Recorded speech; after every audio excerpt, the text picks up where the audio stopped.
At about the age of 10, I saw him once, but not again. The man who came from out of town. The man who wore the blood-soaked crown. It was the night of Friday Eve, which from my bed I did not leave. Out my window I stole a glance, and saw him there just by chance. He was tall and thin and made of dark.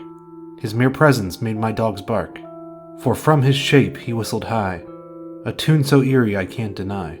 He slinked and stepped along the street, the sound of sloshing at his feet. A trail of crimson lay behind. His next victim he was to find. He grabbed a blade, and on his arm he carved a line into a charm. It was how he kept his body count, which looked high from the amount. A small boy play in the park nearby, with lots of laughter and a joyful cry. Then the man turned to him, a deep gray shadow for a grin. His face had no features that I could see, just deep indents where they would be. His smile grew wide, I must confess, but nothing prepared me for what was next. He moved into a jog toward the boy. Then the child dropped his toy.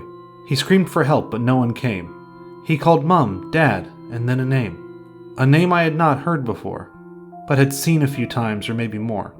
It was a name that inspired fear, but what the hell was he doing here? He was the stuff of myth, of tales to scare, with blood-stained clothes and matted hair. I pressed my face to the glass, and saw how long the boy did last. It wasn't long, in fact was quick. The boy's blood was red and thick. Then the man raised him up high. The figure then squeezed him dry. He never stopped his whistled song. He tapped his foot and swayed along, as if it were just a show. His smile did begin to grow. The blood it ran like a stream. The cold night air made it steam.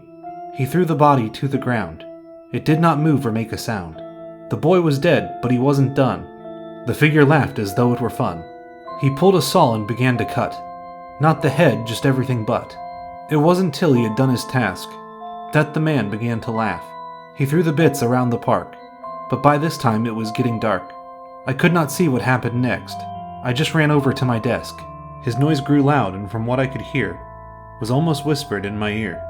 It was out of rhythm and made me scared, and what came next I was not prepared. On my window I heard a tap. I looked over and he looked back. His face was pale as pale could be, and then he pointed straight at me. The window opened without a noise. Blood was dripping. It was the boy's. It would seem he wants his tale told, with his skin so pale and clothes so old.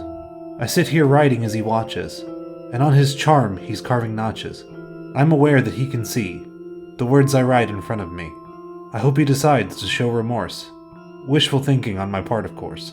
If you find this and read it through, I hope he does not come for you. His legend is his way he moves, the bloody trail of his shoes.